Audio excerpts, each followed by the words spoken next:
Bermuda ট্রায়াঙ্গেলের রহস্য উদ্ঘাটন। Bermuda triangle সম্পর্কে তুমি কত ভৌতিক গল্প শুনেছ? নিশ্চয়ই অনেক। এটি আটলান্টিক মহাসাগরের একটি বিশাল অঞ্চল, যা ফ্লোরিডা, পুয়ের্তো রিকো এবং বারমুডার মধ্যে অবস্থিত। এই জায়গাটি রহস্যময় ঘটনার জন্য কুখ্যাত। বহু জাহাজ ও বিমান এখানে অদৃশ্য হয়ে গেছে। এটিকে ডেভিলস ট্রায়াঙ্গেল নামেও ডাকা হয়। সেই সব অদৃশ্য হওয়ার ঘটনাগুলো সবই রহস্যময় পরিস্থিতিতে ঘটেছে। কিছু জাহাজ ও বিমান কখনোই খুঁজে পাওয়া যায়নি। অনেক তত্ত্ব উঠে এসেছে, কেউ বলেছে পানির ঘূর্ণিঝড়, কেউ বলেছে ভিনগ্রহের প্রাণী বা বিশাল সমুদ্রদানব। কিন্তু সেগুলো শুধু তত্ত্ব ছিল। প্রথম রিপোর্ট আসে 1945 সালে, যখন 5টি আমেরিকান টর্পেডো বোমারু বিমান এবং একটি উদ্ধারকারী বিমান কোনো চিহ্ন না রেখে হারিয়ে যায়।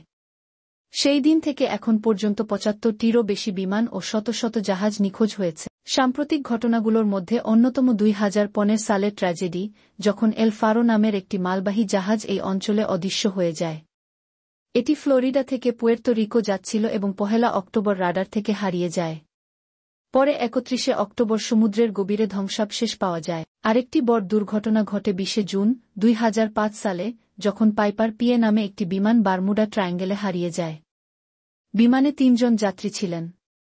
একই ধরনের আরেকটি ঘটনা ঘটে 10 এপ্রিল 2007 সালে, যখন আরেকটি পাইপার পিএ বিমান ব্যারি আইল্যান্ডের কাছে অদৃশ্য হয়ে যায়।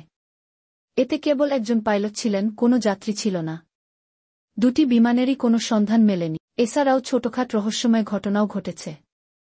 1967 সালে এক বিলাসবহুল ক্যাবিন ক্রুজার উইচক্রাফট মিয়ামি উপকূলে ক্রিসমাস লাইট উপভোগ করতে গিয়েছিল। এটি ছিল এক হোটেল মালিক বুরাকের ব্যক্তিগত জাহাজ। কিছুক্ষণ পর উপকূলরক্ষীরা বুরাকের একটি ফোন পায়, যেখানে তিনি জানান তার জাহাজ কিছুতে ধাক্কা লেগেছে এবং টোয়িং সার্ভিসের দরকার। কিন্তু 20 মিনিটের মধ্যে উপকূলরক্ষীরা পৌঁছানোর পর সেখানে কিছুই ছিল না। বুরাক ও তার বাবাসহ জাহাজটি চিরতরে অদৃশ্য হয়ে যায়। এই রহস্যময় এলাকার চারপাশে বহু গল্প ঘোরাফেরা করছে। তবে অবশেষে হয়তো বারমুডা ট্রায়াঙ্গেলের রহস্যের সমাধান হয়ে গেছে। অন্তত সায়েন্স চ্যানেলের একটি শো তাই দাবি করছে। আমেরিকার কলোরাডো বিশ্ববিদ্যালয়ের একদল বিজ্ঞানী উপগ্রহ চিত্র বিশ্লেষণ করে সেখানে কিছু অস্বাভাবিক ষড়ভুজ আকৃতির মেঘ লক্ষ্য করেন। আবহাওয়াবিদদের মতে এই মেঘগুলো প্রকৃতপক্ষে এয়ার বোম্ব হিসেবে কাজ করতে পারে। তারা মনে করেন এসব মেঘের কারণে ভয়ানক বাতাসের বিস্ফোরণ ঘটে, যা ঘণ্টায় 170 মাইলেরও বেশি গতিতে বইতে পারে।